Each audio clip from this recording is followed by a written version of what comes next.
Merci beaucoup. Alors, à la discussion, je pense qu'on va vous demander quelques précisions. Pour clôturer cette table ronde, Frédéric Bizard, donc professeur à Sciences Po et journaliste spécialisé dans toutes les questions... économiste, pardon, spécialisé dans toutes les questions santé, protection sociale. Pardon. Bien, merci de m'avoir invité, FHP, FHF, à la FEAP. Sauf que je viens de finir un petit tour dans les pays du Golfe et d'Afrique du Nord sur des missions de conseil de ces systèmes de santé-là. J'ai un peu de jet lag, mais ce voyage j'ai préparé cette présentation dans l'avion du retour, donc vous m'excuserez si ce n'est pas extrêmement structuré, mais comme j'ai vu que j'étais le 21e intervenant de cette brillante journée, je me suis dit finalement si c'était pas trop vertical comme présentation, ça serait peut-être bien. Donc je vais plutôt vous suggérer quelques idées, en essayant un petit peu de les structurer, et puis ça fera l'objet d'un petit peu de réflexion lors de la discussion. Les critiques que je peux avoir sur notamment les GHT ne remettent en rien toute la qualité du travail qui est fait par les organisations qui essayent de les mettre en place. FHF, FHP, ARS, donc que personne ne se froisse. Mais comme je marche un petit peu sur les choses où j'essaie de les comprendre en tout cas, et j'ai toujours pas compris ce qu'on voulait faire avec ces GHT, donc ça peut être l'objet de ça. Alors avant de parler des GHT, c'est quels sont un peu le nouveau monde un petit peu dans lequel on est, qu'est-ce qui, à mon avis, doit être ressorti de l'analyse. D'abord, on a des nouveaux patients, vieillissement de la population. Quel impact ça a, ce vieillissement de la population? Ça a un impact variable en fonction de l'évolution de l'espérance de vie sans incapacité. Ça ne produira pas une explosion de la demande en chirurgie comme en médecine, à condition qu'évidemment ce vieillissement soit un vieillissement en bonne santé. En revanche, vos collègues le voient, vous le voyez, ceux qui pratiquent encore, vous opérez des patients qui ont une moyenne d'âge plus élevée, ce qui fait qu'ils ont souvent d'autres pathologies que cela, que celle pour laquelle vous les opérez. Ce sont des patients connectés. Quelles conséquences ça a? C'est que le colloque singulier est toujours là, mais vos patients vont bien au-delà de ce colloque singulier. Je parle de passer de la confiance au contrat. Il ne suffit pas d'inspirer confiance. On a des patients qui sont extrêmement informés, de plus en plus exigeants. On va revenir sur, évidemment, ce que disait Mme Vons, ce qui est absolument central, qui est sur passer d'une obligation de moyens à une obligation d'évaluation des résultats, à défaut d'une obligation de résultats. On a un jeunisme et une exigence accrue de maintien en forme, ce qui fait qu'il y a une pression sur les organisations, sur les établissements, sur les soignants, sur des actes chirurgicaux pas forcément essentiels à la santé, qui peuvent être de confort, mais qui sont considérés par les patients comme devant être effectueux. On verra que là, il y a une notion de pertinence qui est à prendre en compte. Tout ça sont des notions relativement nouvelles et qui vont aller de façon croissante avec le temps. Quatrième élément est absolument central parce que c'est tout ce qui explique le changement de stratégie dans la gestion du risque. C'est la chronicinisation du risque, c'est-à-dire le passage de risques courts à des risques longs qui changent totalement la gestion du risque. On pourrait passer du temps là-dessus. C'est vrai pour l'ensemble des risques sociaux sur lesquels je travaille, au-delà de la santé, je travaille sur la protection sociale. Ça change le modèle de gestion. Or, ça change vers une activation du patient. Sur un risque court, vous pouvez vous permettre d'avoir des patients qui sont passifs. Sur un risque long, vous êtes un petit peu obligé de leur donner un peu les clés du camion. De leur donner un petit peu les clés du camion et de les mettre en capacité de gérer ce risque-là. Donc, rôle clé de l'information du patient et de sa gestion en pré- et post-opératoire par l'équipe chirurgicale. On parlera de l'ambulatoire en deux mots, mais évidemment qu'il faut aller vers une médecine de parcours, mais c'est pas pour ça qu'on va aller vers une médecine sur laquelle on va multiplier les intervenants. Vous aurez toujours à la fois des coordinateurs et une équipe centrale qui les pilotera. Je pense que l'oncologie qui est une spécialité pour laquelle on a bien réussi cette évolution-là, est un bon exemple à prendre. L'exigence d'une relation personnalisée avec le patient, c'est une nouvelle composante du service public hospitalier. Pour moi, si vous prenez les 5 composantes du service public hospitalier, il n'y a pas cette relation personnalisée avec le patient. Je pense que c'est au cœur aujourd'hui du service public hospitalier, ce qui évidemment exige une organisation adéquate.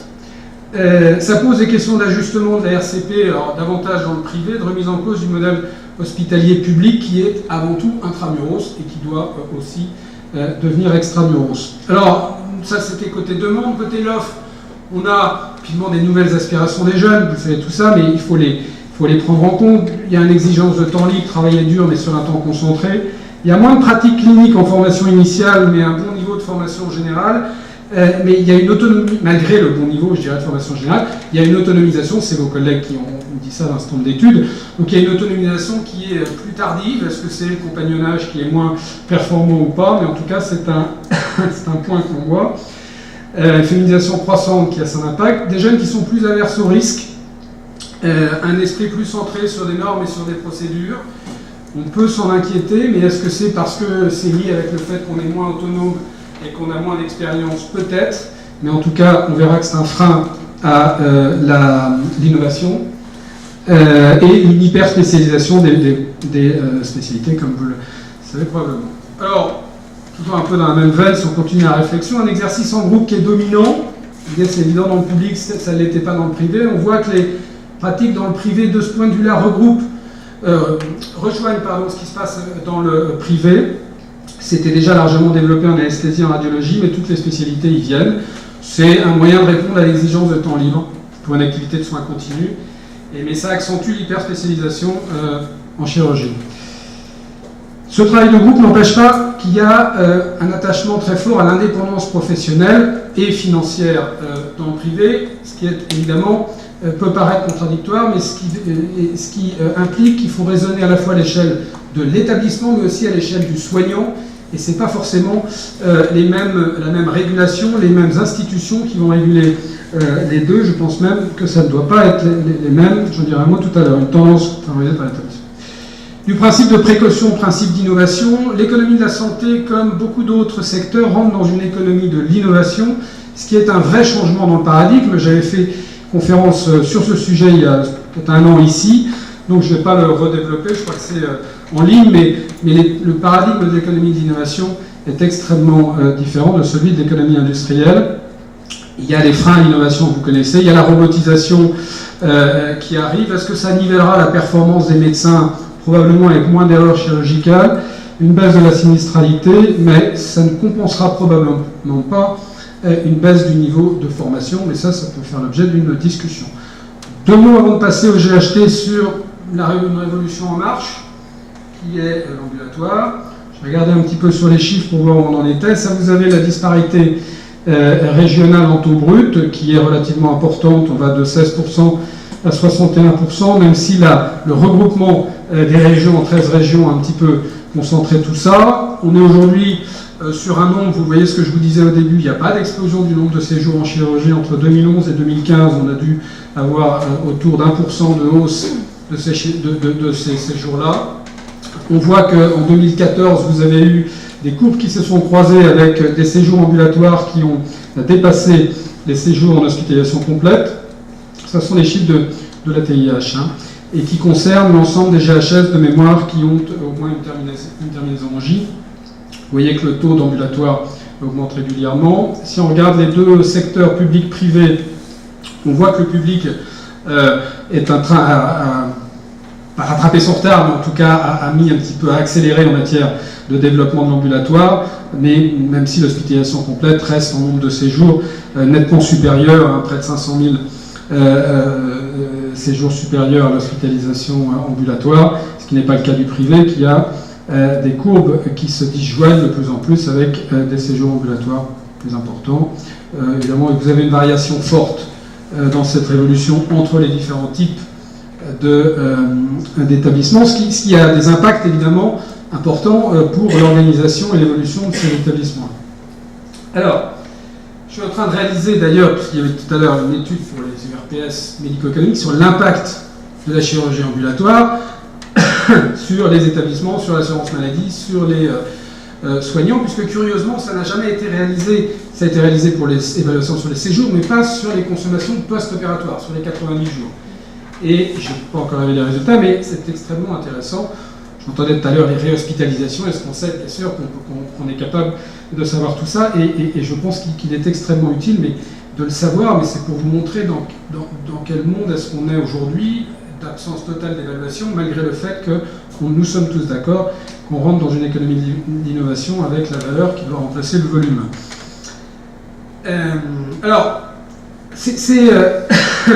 j'ai acheté, ils ont quand même une genèse politique, qui est la loi de santé de Madame Touraine, qui avait, puisque j'ai repris, j'aime bien reprendre les textes un petit peu de base, d'abord, premier élément, ça n'a rien de nouveau, sauf l'obligation, puisque la loi dit qu'aujourd'hui, chaque établissement public doit faire partie d'un groupement. Je rappelle qu'il y avait des communautés hospitalières de territoire, qu'il y a de nombreux GCS à travers les territoires, donc regrouper les établissements, sauf qu'avant on leur disait: est-ce que vous pensez que c'est intéressant pour vous? On essayait de les inciter. Aujourd'hui, on leur demande pas leur avis, on leur dit qu'il faut qu'ils se regroupent, ce qui est une vision assez tourainienne, je dirais, de la politique de santé. La deuxième raison pour laquelle, et je pense que c'est la raison fondamentale pour les administratifs qui gèrent le système, c'est la notion de rationalisation des modes de gestion par une mise en commun des fonctions et par des transferts d'activités entre établissements. Je suspecte, mais probablement à tort, parce que je peux avoir un esprit un peu trop critique, le fait que de considérer qu'on part des programmes médicaux partagés, on y reviendra, et tout ça me paraît un écran de fumée. Ce qui compte, c'est avant tout la rationalisation et donc la mutualisation des achats, des coûts, pour essayer de tenir les coûts. Donc avec une vision très comptable, on a mis la vision un petit peu... J'explique ça parce que c'est toujours important pour comprendre où on va. Ce n'est pas des critiques de l'un ou de l'autre, c'est que comment est-ce que c'est arrivé. On avait la vision un peu sarkozyste qui était de dire: je veux un seul chef et je veux des cost-killers qui sont les managers. Bon, vous savez que ça risquait pas de marcher, puisqu'on sait bien comment fonctionne un hôpital. Vous le savez mieux que moi qu'il y a deux pouvoirs à faire cohabiter ensemble, et que si c'est pas en donnant tout le pouvoir au manager qu'on améliore l'efficience. On permet peut-être de faire des économies sur un plan comptable, mais certainement pas d'améliorer l'efficience. Et puis là, on a, parce que une autre idéologie, on s'est dit: ça ne peut pas être le manager, ça va être une institution, un GHT, à qui on va donner tous les pouvoirs pour avoir cette maîtrise comptable sur les établissements. Je ne vois pas très bien en quoi ça va améliorer l'efficience, mais on va y venir. Donc s'inscrit dans cette genèse politique-là. Donc c'est une vision politique qui est, à mon avis, très éloignée d'une vision stratégique, et encore moins d'une vision économique. C'est une vision d'un service public qui ne peut être servi que par le secteur public. Je suis le premier à souhaiter un secteur public fort, mais je pense qu'on ne fait que l'affaiblir lorsqu'on ne le met plus en concurrence avec une offre privée, lucrative ou pas lucrative, mais en tout cas but lucratif, tout simplement parce qu'on est dans l'économie d'innovation. Et un des fondements de l'économie d'innovation, c'est de mettre en concurrence les organisations pour qu'elles continuent à innover, pour qu'elles soient toujours incitées à innover. Et un autre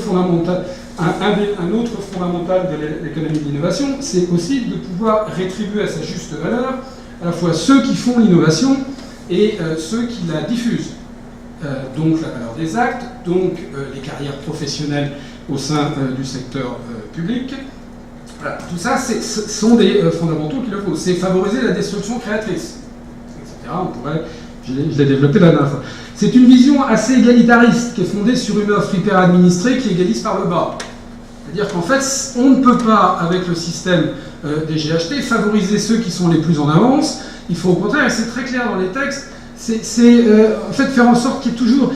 On fait croire à une égalité d'accès aux soins, mais c'est en fait s'assurer qu'il n'y ait pas les bons élèves qui tirent les autres ou qui soient trop en avance, et qu'on ait bien une égalité entre non pas les territoires, les 135 ou quelques GHT. Vision administrative et comptable qui éloigne le patient et le soignant du centre de décision pour mieux maîtriser la dépense. Je l'ai lu, mais je ne peux qu'adhérer à ça. C'est une vision sans soignant et sans patient, les GHT. Ça ne part pas d'une réflexion par rapport aux patients et aux soignants, ça part d'une réflexion par rapport à une offre. Et d'ailleurs, j'entendais même de la RS Île-de-France, ça me rassure que les soignants ne soient pas capables de proposer un PMP sans connaître le PRS, et surtout qu'ils ont déjà le programme médical de leur établissement. Je ne vois pas très bien quelle incitation ils pourraient avoir à avoir un programme médical partagé, mais surtout à partir de quoi. Donc je suis rassuré qu'ils ne produisent pas ça, et je peux vous assurer, madame, que c'est en rien parce qu'ils ne sont pas compétents, c'est tout simplement parce qu'ils n'y sont ni incités et ils n'ont ni les outils pour le faire. Après le héros manager Koskiller, ça je l'ai dit.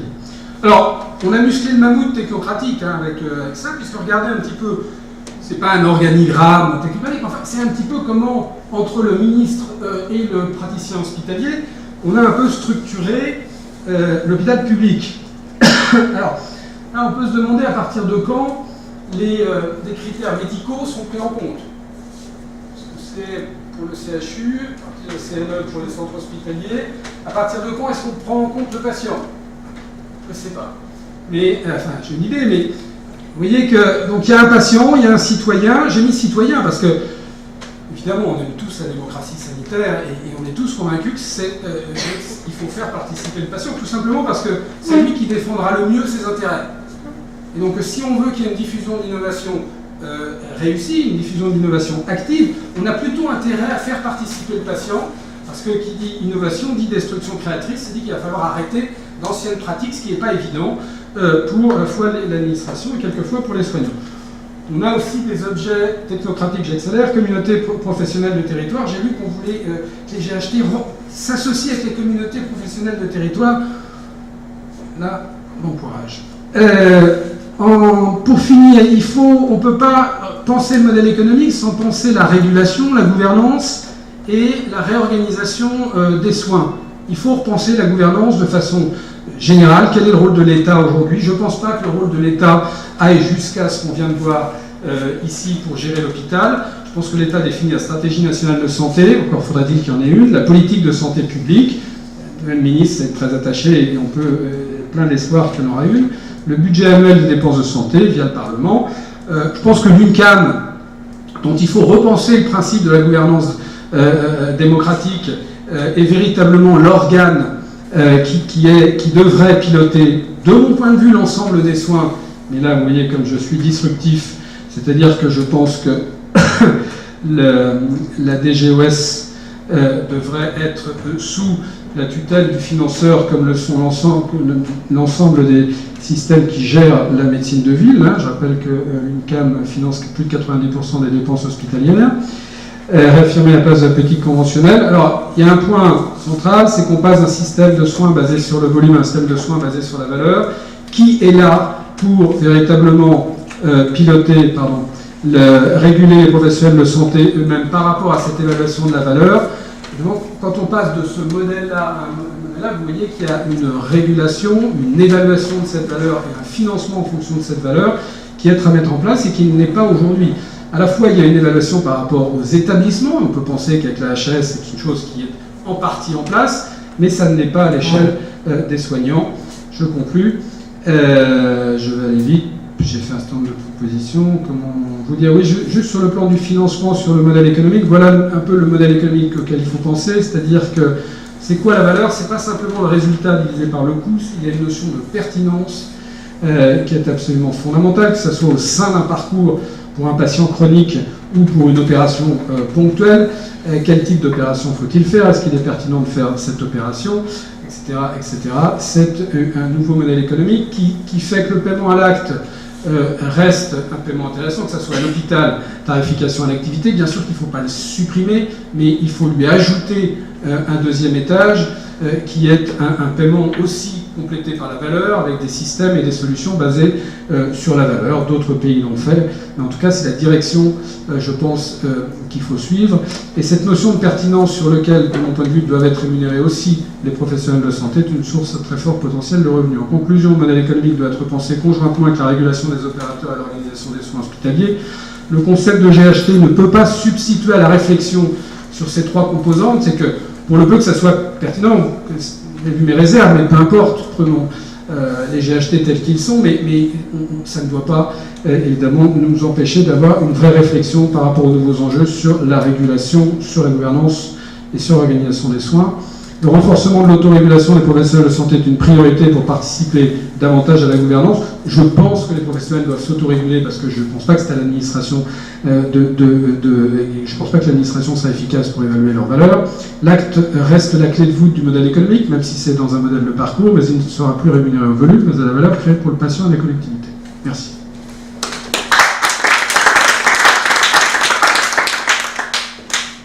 Merci beaucoup à tous. Alors, qui veut prendre la parole pour poser une question ou plusieurs questions à un des intervenants?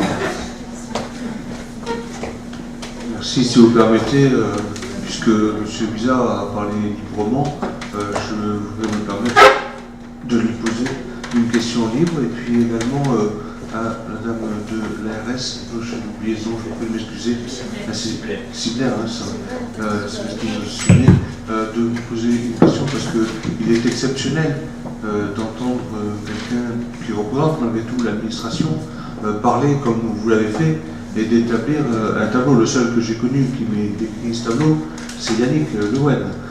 Donc vous tenez un discours que jamais on n'a entendu et qui en son temps, avenue de Ségur, pouvait valoir déportation à la place de la Meuse, pour celui qui aurait osé tenir ça, par exemple au SROS de première génération en 92-13, ou après la loi de 70, attention. Donc la question à monsieur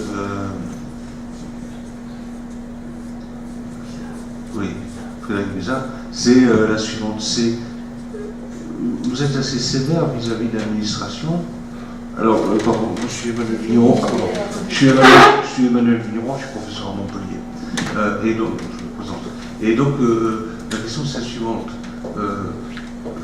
Vous êtes assez critique vis-à-vis du mammouth techno, montrant que la prise en compte de l'intérêt du patient, tout ça, ça intervient assez tardivement, parce qu'on voit bien que ça apparaisse avant le niveau pH, c'est-à-dire le niveau le plus inférieur de votre schéma. Et on peut se demander, vous ne voyez pas provocation, mais peut-être un peu en faisant de l'air. Beaucoup de gens de l'administration ont été formés à Sciences Po. Et l'ambition des jeunes de Sciences Po, c'est évidemment soit de réussir à l'école de Rennes, s'ils n'ont pas réussi l'ENA, mais dans tous les cas, d'entrer dans la fonction publique.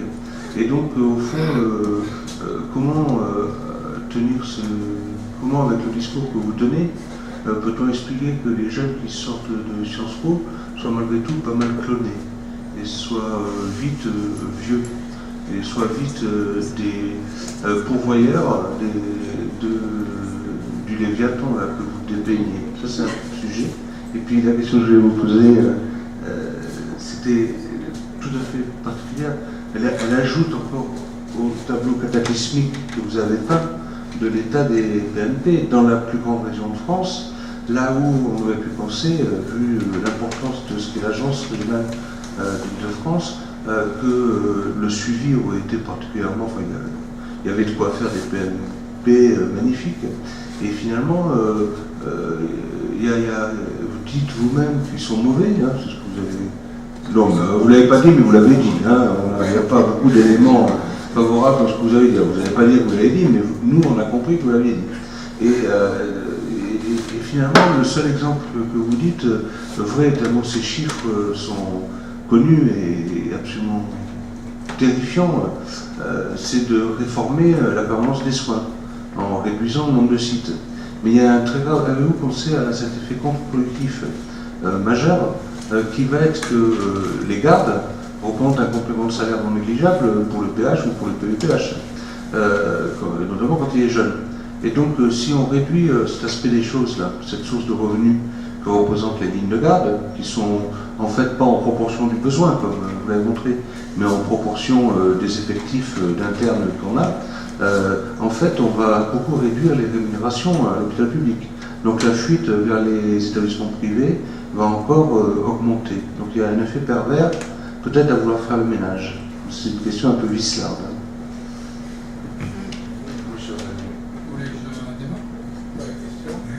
Bon, alors, plusieurs questions. Première, on peut tout à fait enseigner l'économie à Sciences Po sans avoir une vision uniquement technocratique de l'économie et de la société. Et je suis extrêmement fier que l'école dans laquelle j'enseigne forme la haute fonction publique. Je pense qu'elle le fait très bien et c'est absolument nécessaire d'avoir une haute fonction publique. Deuxièmement, je dis tout à l'heure que je voyageais à un certain nombre de pays qui sont moins avancés que les nôtres et je suis frappé par voir qu'il leur manque une seule ressource que l'on a, mais sinon ils ont à peu près tout le reste, c'est la ressource humaine, médicale, de qualité. Ils ont les systèmes d'information, toutes les nouvelles technologies, des hôpitaux 100% numériques, je l'ai dit, donc ça, et puis on voit qu'il manque véritablement la matière humaine. Je suis quand même intimement convaincu que ce qui fait encore tourner notre système de santé et ce qui le met à son niveau, et je ne dis pas ça pour vous brosser dans le sens du poil, mais je pense que c'est vraiment la réalité, c'est quand même la qualité, la ressource humaine, médicale, paramédicale, qu'il y a dans ce pays, que ce soit dans le public et dans le privé. Il n'y a plus que ça qui fait tenir le système. Et je suis assez admiratif de la capacité à cette ressource humaine à maintenir à ce niveau-là notre système de santé, sauf que ça se fait maintenant dans une détresse sociale quand même qui est en train de se généraliser, aussi bien dans le public que dans le privé, mais on peut le comprendre. Et donc c'est là où je suis un petit peu sévère, en effet, mais pas avec l'administration, avec le système politique. L'administration est aussi victime du manque de vision politique de ceux qui nous dirigent. L'administration, elle fait ce que politique le fait, mais comme politique n'a pas beaucoup d'idées sur la politique de santé, l'administration se substitue beaucoup. Et depuis une quinzaine d'années, le réflexe de l'administration, c'est de mettre sous tutelle de plus en plus forte, de plus en plus développée, les professionnels de santé, pensant que plus ils la maîtriseront, et plus le système, plus on maîtrisera les dépenses, et plus on mettra quelque part peut-être le système sur les rails. Je pense que c'est exactement l'inverse de ce qu'il faut faire. Je pense qu'il faut avoir une vision qui doit être au plus haut sommet de l'État, et qu'il faut surtout laisser les professionnels de santé, quand on a les professionnels de santé que l'on a, organiser les soins, tout ça avec des règles du jeu, tout ça avec des objectifs. Mais d'une part, il n'y a pas d'objectif. C'est pas un objectif de regrouper des établissements. Jamais été un objectif. Quelquefois, il faut les regrouper. Surtout que je rappelle que quand on regroupe les établissements, c'est vrai aussi en ville, on commence par des économies d'échelle et puis on continue par des déséconomies d'échelle. C'est-à-dire qu'on sait qu'il faut faire attention. Deuxième chose qu'il faut voir, c'est que vous avez toujours un arbitrage entre la qualité et la proximité. On sait que quand on regroupe un peu quelques ressources, on augmente un peu la qualité, sauf que si on continue, on va un peu plus loin, d'une part, on n'augmente plus la qualité, mais surtout on nuit à la proximité. C'est bien l'enjeu qu'il faut faire dans ces maisons de santé pluriprofessionnelles dont on parle, c'est pareil, c'est comme les GHT, ce n'est qu'un outil utile dans un certain nombre de cas, mais certainement pas à généraliser systématiquement ou à faire le cœur d'une politique.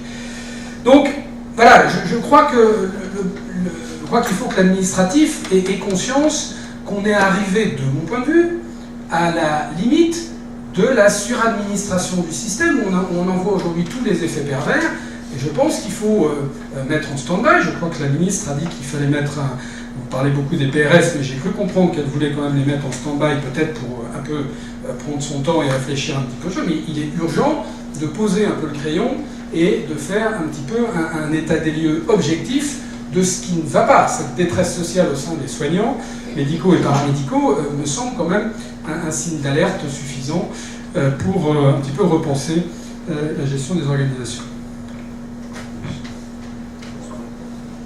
Alors, en fait, sur les projets médicaux partagés, la chirurgie est qu'un tout petit aspect de ces projets qui sont beaucoup plus larges et qui, comme je vous disais tout à l'heure, sont assez hétérogènes. Donc, on considère quand même qu'il y a 7 GHT qui sont extrêmement avancés et d'autres qui le sont moins. Voilà, et c'est la vie. Et c'est aussi, quand même, c'est vrai que la réforme sur les GHT donc, donne un certain nombre de directions. Ces directions sont après traduites par les agences en fonction des objectifs de la région dans laquelle travaille l'agence. Et après, il y a quand même peut-être pour vous rassurer, quand même une hétérogénéité qui est liée en fait aux hommes et aux femmes qui composent des territoires, aux situations qui sont hétérogènes. Et ça, c'est quand même quelque part un peu la vraie vie Et ça doit être quand même une source de réassurance. Alors, ce que vous dites sur la PDSES, c'est juste, mais il faut bien comprendre que la réorganisation de la PDSES, elle va essentiellement concerner la moyenne et la grande couronne, un tout petit peu la petite couronne. Et en fait, ce sont des endroits, des territoires où il y a énormément de pénurie de professionnels et notamment de médecins et de chirurgiens. Et donc, finalement, pour ceux qui se sont déjà organisés, c'est pas vraiment un souci pour eux, puisque les professionnels peuvent en fait prendre plus de garde. D'abord, il y a aussi ce qui a été dit tout à l'heure, c'est-à-dire une recherche d'un équilibre entre travail et vie personnelle qui est un peu différent avec les nouvelles générations. Et en fait, ça n'a pas posé de question à ce jour. Mais c'est vrai, on s'était posé cette question-là. Mais ceci dit, quand on voit qu'il y a un certain nombre de blocs qui ont 0 intervention chaque mois, ou une, enfin, je veux dire, on a derrière, s'il n'y a pas, si c'est pas les mêmes équipes que la maternité de type 3, ou, voilà, on voit, enfin, il y a des professionnels qui sont mobilisés, pour rien, quoi. Donc, c'est vrai qu'on a fait un choix. Vous vous rappelez peut-être que quand il y a eu la mise en place de la permanence des soins en Île-de-France, il y avait eu un article dans Libération qui avait mis un peu la pagaille sur la réorganisation de la PDSES en Île-de-France, qui fait qu'il y avait une négociation qui s'était enclenchée, puisque c'était quelque chose de très raide qui avait été annoncé faussement par cet article, une négociation qui s'était enclenchée, et du coup on a un nombre de sites qui est important, et c'est normal au bout de 4 ans, de 5 ans, d'en faire l'évaluation et de trouver une adaptation du système.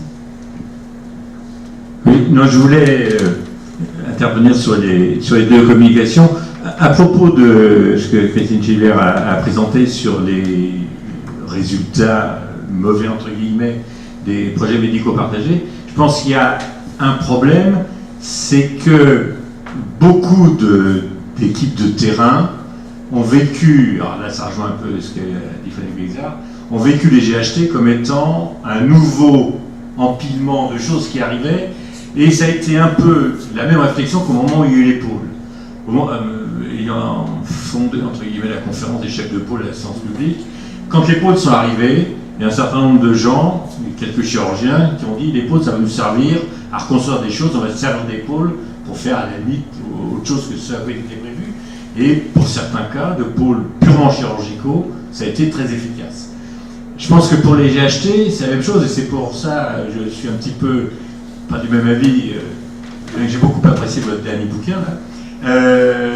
Je pense que les GHT, mais ça c'est mon caractère optimiste, je pense que les GHT, ils peuvent servir aux médecins, et aux chirurgiens en particulier, à corriger un certain nombre de mauvais fonctionnements qu'il y a actuellement, dont j'ai parlé ce matin, c'est-à-dire des équipes trop faibles, des plateaux techniques qui ne sont pas adaptés, ce qui est écrit sur les blocs, c'est évident, on voit des blocs effroyables, et je pense qu'il faut que, aussi bien les structures comme l'ARS, que les sociétés savantes, on fasse comprendre, nous, à nos collègues, que les GHT, il faut qu'ils s'en servent comme d'un outil pour obtenir un meilleur fonctionnement sur le plan efficacité de l'outil de travail. Parce que c'est vrai qu'en lieu de ça, s'ils ne le font pas, il va rester que la partie administrative et que vous avez parfaitement bien décrit. Donc moi, je ne suis pas forcément... je me souviens, je veux dire, en l'occurrence, l'ARS nous avait aidé. Dans le 93, en urologie, où il y avait un chirurgien par hôpital dans les 6 hôpitaux de 93, et que ça ne marchait pas. Bon, il se trouve que le hasard avait fait que c'était des anciens chefs de clinique, mes anciens chefs de clinique. Donc, j'aurais dit un jour, je les ai réunis, j'aurais dit, écoutez, on va essayer, ça c'était il y a 10 ans, on va essayer de faire un groupe ensemble. Bon, le député maire de l'époque ne voulait pas, ça a mis 10 ans, mais maintenant il y a une seule équipe d'urologues dans les hôpitaux publics, ils sont 7, et ils fonctionnent, ils sont organisés, et manifestement, même si tout n'est pas parfait et qu'on peut faire mieux, il y a des équipes territoriales qui existent et qui changent les choses. Donc je pense qu'il y a un gros problème de pédagogie. Moi j'ai un peu l'impression, comme ça, vu que les GHT sont arrivés, c'est un ovni, plein de gens ne savent pas à quoi ça sert. Ce qui est quand même pas rien. C'est-à-dire que on a des gens qui sont plutôt éduqués, fait un peu d'études. En général, soit alors mal expliqué, mais j'aime pas cette explication-là, c'est que ils ont dû se renseigner et ils n'en voient pas aujourd'hui l'intérêt. Moi, je ne suis pas pour ou contre les GHT, est-ce qu'on a vraiment réfléchi à la valeur ajoutée du GHT, à un rôle spécifique du GHT qui ne pouvait pas être rempli par une strate existante, ou alors si elle est remplie par cette strate existante, qu'est-ce que l'on donne à faire à cette strate à qui n'a plus ce rôle-là? Est-ce qu'il n'y a pas des doublons entre ce qu'on demande? Alors, interroger un petit peu les politiques d'administration, me dit mais ne vous inquiétez pas, on n'a pas donné de personnalité morale. Ah bon, il faut bien rassurer, parce que alors, pour éviter que ça soit vraiment une strate reconnue, sauf qu'il y a vraiment une fonction, il y a des gens qui travaillent, il y a un rôle qui est donné, mais il n'y a pas de personnalité morale. Je ne suis pas sûr que ça clarifie beaucoup le rôle de la GHT. Donc soit on donne une personnalité morale parce qu'on considère qu'il le faut, soit alors on fait faire ce qu'on veut faire. Parce que d'ailleurs, ça fait quand même 20 ans que le hospitalière de territoire qu'on essaie de mutualiser, d'ailleurs que l'on fait de plus en plus dans l'hôpital public. Donc, vous voyez, je vous rejoins. On va probablement trouver à un moment ou à un autre la place des GHT, ça peut s'installer dans le paysage. Mais voilà, il va falloir que ça soit une place visible, utile et reconnue. Là, il y a un peu de travail. Je dis quelque chose. Non, moi je voulais dire quelque chose à revenir sur le problème économique et ce débat-là, etc., qui est super intéressant. Mais je voudrais parler, on a Christine et des gens avec qui on travaille régulièrement. Et moi je peux représenter un petit peu les hôpitaux généraux de la Grande Couronne, puisque j'en fais partie, je m'occupe d'essayer de travailler sur la chirurgie. Je pense qu'il y a un problème vraiment très particulier, qui n'est pas celui que les gens n'ont pas d'idéation, comme tu le dis. Je veux dire, c'est des gens qui pensent. Ils sont à un moment très particulier. Je veux dire, c'est un moment où ils voient une hospitalisation privée qui fait des gros investissements avec des choses de qualité, comme notre collègue est en train de nous a montré. Une assistance publique qui reste vraiment d'une manière un petit peu très forte, je veux dire, sur les décisions, sur les postes, sur un tas de choses, sur même la régulation des GHT ou des choses qui devraient se passer uniquement dans les GHT mais qui sont tranchées pour d'autres raisons, des éléments politiques. Des directeurs qui sont dans des situations difficiles, pour qu'on vienne de le dire, parce qu'il n'y a pas une gouvernance très nette, je veux dire, il n'y a pas de mutualisation de corps social, je veux dire, de raison sociale pour l'ensemble. Et je veux dire qu'il y a à la fois ils sont perdus, et à la fois ils sont, je veux dire, ce sont des acteurs qui sont compétents, qui sont capables d'avoir une vision, et qui n'ont aucune manière de l'exprimer collectivement. Je veux dire, l'hôpital général de Grande Couronne, c'est un hôpital excessivement important. Je veux dire, il a une mission, les gens ont une vision dessus, et c'est véritablement un groupe de professionnels qui ne peuvent pas s'exprimer, qui sont dans une situation, je veux dire, de conflit un petit peu administratif, avec des épisodes qui se déroulent actuellement et qui ne permettent pas de sortir le meilleur de ce que pourraient sortir ces professionnels. Voilà. Mais on devrait essayer de faire parler cette voix, parce que je crois qu'on est capable d'avoir une vision et on est capable de s'occuper des patients. Et je pense que ce que vous dites, c'est très important, c'est-à-dire qu'il y a un tel rythme, c'est-à-dire que c'est un truc quand même complètement fou, parce qu'effectivement c'est une couche, vous avez tout à fait raison, qui se rajoute, bon, donc c'est-à-dire toutes les autres, elles existent encore, donc c'est pour ça que d'ailleurs qu'il y a certains GHT qui envisagent des fusions en Ile-de-France et des directions communes, parce que sinon c'est insupportable. Bon. Et puis, il y a dans la structure, dans le planning de ce qu'il y a à faire, il y a une volonté de tout balayer dans un temps record. Ça, c'est pas possible. En fait, il faut quand même...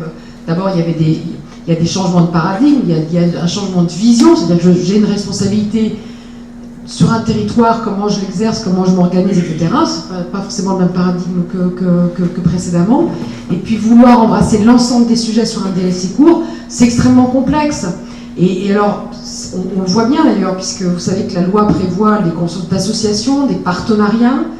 Et donc il y a l'association avec la PHP qui est en cours de discussion dans un certain nombre de GHT. Donc ça a été vraiment signé que dans 2 GHT sur 15. Donc c'est vous dire le temps que ça prend et la complexité des choses.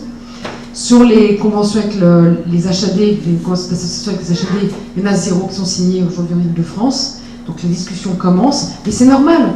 Je veux dire, il faut voir le truc, c'est-à-dire que de faire un projet médical partagé sur tout, sur un délai aussi court, et parallèlement absorber l'établissement support, la mutualisation des DSI, du DIM, etc., c'est un travail absolument considérable. Et c'est vrai que du coup, peut-être que en Île-de-France, on a essayé de prioriser plutôt les sujets. On a insisté sur cette priorisation. Maintenant, voilà, quoi, les professionnels, ils ont aussi leur vie de tous les jours, leur boulot. Voilà. Donc, je pense que... moi, je ne voulais pas du tout donner un avis, une image négative. Je disais simplement que, en fait, c'est la vraie vie. Hein, c'est-à-dire qu'il y en a qui sont très avancés, d'autres moins, d'autres un peu en panne, et puis c'est pas si grave. Par contre, c'est vrai que c'est très très complexe pour les communautés. Voilà, il faut le dire. Je voudrais, à propos de ce qu'a dit Frédéric Bizard et ce que vous avez dit, à propos donc de la qualité des professionnels de la santé et de la difficulté des administrateurs de se sortir de leurs diverses impasses, de développer le document que je vous ai donné, qui est un article dans le journal de chirurgie viscérale écrit par Gérard Champeau à propos d'une innovation à Nogent-le-Rotrou. Gérard Champeau est un grand collègue de chirurgie viscérale à Paris, il est à la retraite, il a une maison de campagne à Nogent-le-Rotrou, il a toujours été un grand créateur d'idées, un agitateur d'idées, créateur d'organisation, un grand pragmatique. Il est allé voir le directeur de Nogent-le-Rotrou quand il a appris qu'on fermait l'hôpital. Je lui ai dit, voilà, moi, si vous voulez, je peux vous aider à monter une unité d'ambulatoire, vous êtes une petite ville, il y a des tas de gens à soigner, il faut faire des soins primaires, tout ce qu'on a raconté aujourd'hui. Il a fait ça il y a 3 ans, ça marche depuis 3 ans, et il y a une progression de 20% par an, et il travaille toute la semaine.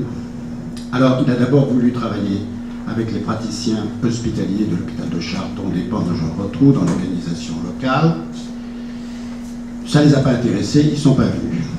Donc, il s'est tourné vers les praticiens libéraux du Mans et les ophtalmologistes libéraux de Paris. Il fait tourner donc le centre ambulatoire de Nogent-le-Rotrou avec 20% d'augmentation par an, avec donc des privés qui sont payés par la sécurité sociale au tarif privé, ce qui pose des tas de problèmes par rapport aux rémunérations qu'auraient pu demander les hospitaliers publics qui seraient venus travailler. Alors là, je me tourne à nouveau vers Madame Vaudoir pour savoir si les petits secrets qu'elle n'a pas voulu nous dire sont très nébuleux ou au contraire commencent à avoir un début de réalité sur les modifications des modes de rémunération. Nous avons avec le ministère un groupe de travail pour réfléchir sur les principes et commencer à travailler sur l'ensemble des données que nous pouvons avoir sur les épisodes de soins qu'on a pu identifier, de façon justement à pouvoir répondre à un certain nombre de questions que vous avez posées aujourd'hui. Mais tout ça doit faire l'objet d'un arbitrage par votre ministère. Donc, forcément, aujourd'hui, je suis dans un droit de réserve qui s'impose, mais oui, il y a un travail actif sur le sujet. Et on essaie de répondre à ces différentes questions. Et il nous faut faire preuve d'un peu d'imagination, de créativité de temps en temps sur certains sujets. Et même, je dirais, dans nos échanges au sein de la petite équipe qui y travaille, eh bien, quand on fait quelque chose qui est un peu innovant, il faut bousculer certaines réponses. Donc, on est dans ce travail, je dirais, préliminaire à des travaux qui se feront bien évidemment en collaboration avec les experts sur déjà, je dirais, une avance de phase pour pouvoir proposer des choses un peu concrètes et qui commencent aussi à permettre de sortir des logiques que nous connaissons aujourd'hui et être complémentaires. Parce que l'idée, c'est pas non plus de supprimer tous les autres modèles. C'est vraiment être dans un financement qui est alternatif et qui va répondre à des besoins pour un certain nombre d'épisodes du parcours que nous avons identifiés et qui seront certainement à compléter. Oui, j'avais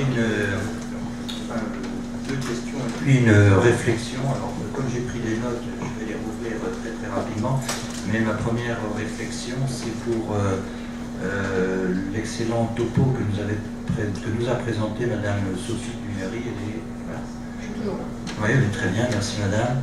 Je trouvais que c'était très dynamique. Le poste s'adapte à l'homme et pas le contraire. Alors vous avez donné l'exemple de cet étudiant en médecine qui finalement trouvait l'ecpectase, si je peux dire, en quittant le CHU, certes à partir d'un exemple, on ne peut pas faire un théorème.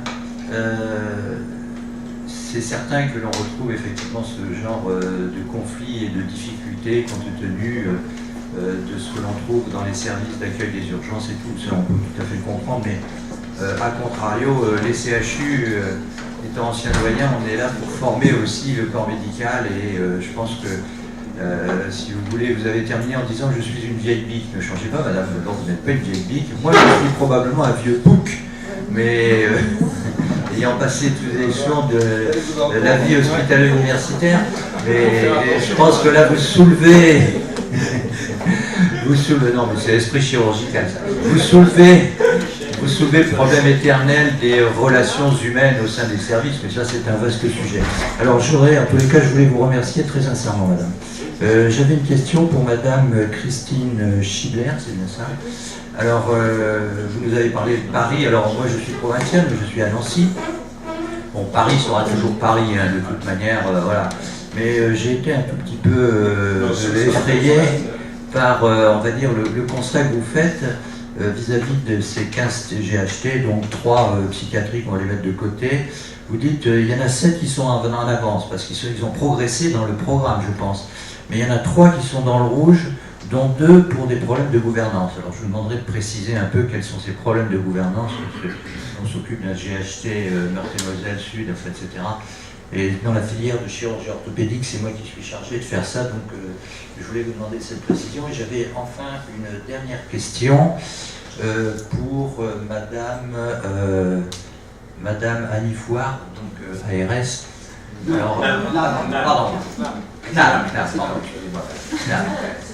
alors, vous avez dit que vous aviez un droit de réserve et je vous demanderai, bon, bien sûr, je conçois tout à fait, mais vous avez parlé effectivement du paiement à l'acte, vous avez développé, enfin vous avez susurré plus exactement la notion de financement intégré garantissant l'équité.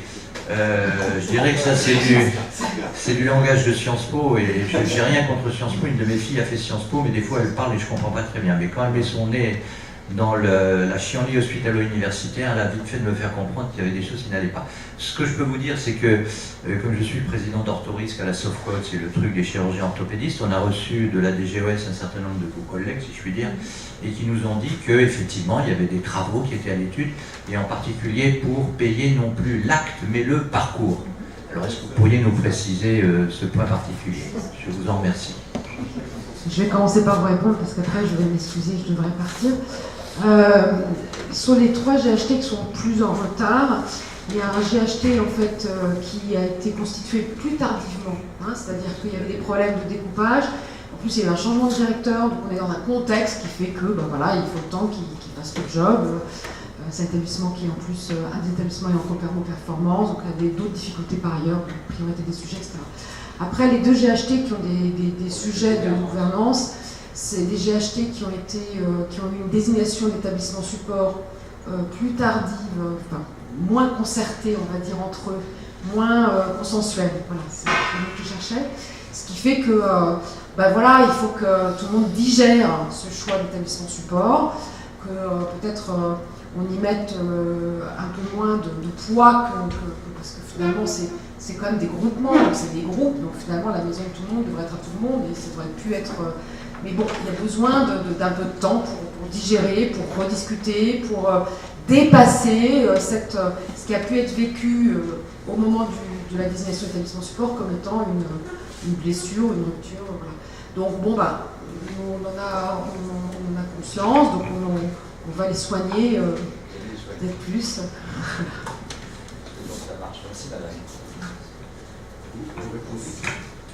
Oui, alors à la question des financements intégrés que j'ai évoqués, je disais qu'il y avait 2 types de financement intégré. Vous avez le financement intégré qui concerne le financement d'un parcours pour un patient donné Et là, vous le suivez. Alors, imaginons que la personne ait une insuffisance cardiaque, qu'elle soit connue pour ça. Et à ce moment-là, on va, sur une année donnée, regarder quels sont l'ensemble de ses besoins en termes de santé, et donc définir, à partir de ces éléments-là, le financement global qui va correspondre au financement au parcours. Et ensuite, vous avez l'autre financement intégré qui, lui, va plus s'intéresser finalement aux établissements de santé, où on va identifier un épisode, je dirais, natif de l'hospitalisation, mais cet épisode natif de l'hospitalisation peut être précédé d'un moment de consultation qui va prévoir avant l'intervention un certain nombre de choses pour, tout à l'heure, un des intervenants a parlé de la préhabilitation, donc si on est dans ce cadre-là, il y a un certain nombre de choses qu'il va falloir prendre en compte. Vous avez l'épisode lui-même chirurgical, et après l'épisode chirurgical, il y a encore la période de réhabilitation, éventuellement, en tout cas jusqu'à ce que la personne puisse reprendre une activité normale, ou en tout cas retrouver son état antérieur, éventuellement, voire mieux, c'est trop jamais. Et donc l'idée, c'est effectivement, quand on parle de financement intégré, c'est l'ensemble de toutes ces différentes étapes dont on parlait, plus la notion de qualité dont je parlais, de coordination, qui pourrait être aussi intégrée dans le financement. Donc on est non seulement sur la valeur de l'acte, mais aussi sur la valeur de la qualité et de la coordination. Voilà. Ce sont ces éléments-là qu'on essaie de travailler, de modéliser, de façon à pouvoir avoir des financements qui permettent à un moment donné d'avoir aussi les gains d'efficience qui sont nécessaires pour pouvoir financer toutes les innovations qu'on a pu évoquer tout au long de cette journée. Et les critères de qualité, est-ce que... Les critères de qualité, on se base déjà sur les recommandations de bonne pratique qui existent. Regardez si à partir des bases de données que nous avons, si on arrive à identifier des éléments qui permettent de dire si on est proche ou pas de ces recommandations. Et finalement, quand on est très proche, est-ce que les gains d'efficience y sont vraiment ou pas? Donc c'est tous ces aspects-là qu'il faut analyser. Merci madame. Merci beaucoup. Nous avons encore une question et puis nous sommes obligés de partir. Oui, je voulais juste rajouter que cette rémunération, moi je dis chemin clinique du patient, qui va de l'avant à l'après jusqu'à 30 jours, puisque c'est à 30 jours que les 30 ou 90 jours qui est considéré la suite. S'il y a un financement unique, ça veut dire que si vous n'avez pas de complications post-opératoires, vous êtes tout gagnant, et si vous en avez, vous n'êtes pas gagnant. Et donc c'est une vraie incitation à la qualité, et c'est pour ça que ça tire vers le haut. Voilà. Alors moi ce que je voulais dire, c'est qu'il ne fallait pas oublier quand même que, même si moi je partage un peu les idées de monsieur sur les GHT, je pense quand même que l'avenir de la chirurgie il est ambulatoire, et que là on a une opportunité de bouleverser les organisations et de créer ces centres indépendants de chirurgie ambulatoire qui pourront rassembler justement des activités peut-être de volume insuffisant de certains établissements, et qui pourront vraiment travailler de façon professionnelle et donner de la bonne qualité aux patients. Et la chirurgie ambulatoire, c'est pas que de la bobologie, hein, on voit maintenant que des actes beaucoup plus lourds peuvent être faits en ambulatoire, mais il faut une très bonne organisation pour avoir une bonne qualité. Merci Corinne. Simplement pour apporter l'expérience que j'ai partagée avec mes collègues suédois il y a quelques jours. Financement parcours de soins. Le résultat, en arthroplastie hanche-genou, 6 000 € jusqu'à 2 ans de suivi. À la charge de l'établissement, c'est une hospitalisation ou un nouveau recours spécifique à la première prise en charge. Pour combien d'années vous dites? 2 ans. Oula. Donc ça inclut les réinterventions sans prothèse. À la charge de la structure, bien sûr. Je voulais juste une dernière réflexion que m'inspire ce que j'ai entendu cette journée, qui m'a paru, qui m'a beaucoup appris. Je constate que les ressources humaines ne s'achètent pas comme les ressources techniques, et qu'il va falloir y consacrer l'énergie qu'il faut. Parce que ça me paraît l'élément déterminant. Si j'écoute bien ce qui a été dit, on trouvera toujours les moyens pour avoir le matériel, d'une manière ou d'une autre, parce que de toute façon, l'évolution des matériels, c'est qu'ils ils minimisent du fait de la production industrielle, on minimise les investissements initiaux, encore que les consommables et la maintenance soient une manière stratégique de finalement vider les budgets discrètement sur les bords. Mais l'être humain, vous ne l'achèterez jamais avec une seule rémunération financière. Et c'est le problème de la coordination. Et je vous avais parlé de valorisation de sa place. On a tous besoin d'être reconnus comme des gens qui ont de la valeur humaine. Et cette valeur-là ne peut pas s'acheter. J'ai l'impression qu'il faudrait que les organisations s'en préoccupent, mais c'est sans doute un véritable changement paradigmatique qui n'est peut-être pas prêt d'arriver. Bon, on va vous laisser le mot de la fin sur ce changement de paradigme. En tout cas, merci pour toutes ces questions très vivantes. Et je laisse la parole pour conclure à Philippe Marre. J'ai rien à ajouter qu'à vous remercier tous et à vous dire que je reprendrai contact avec vous lorsque nous aurons rédigé le compte-rendu de cette séance passionnante.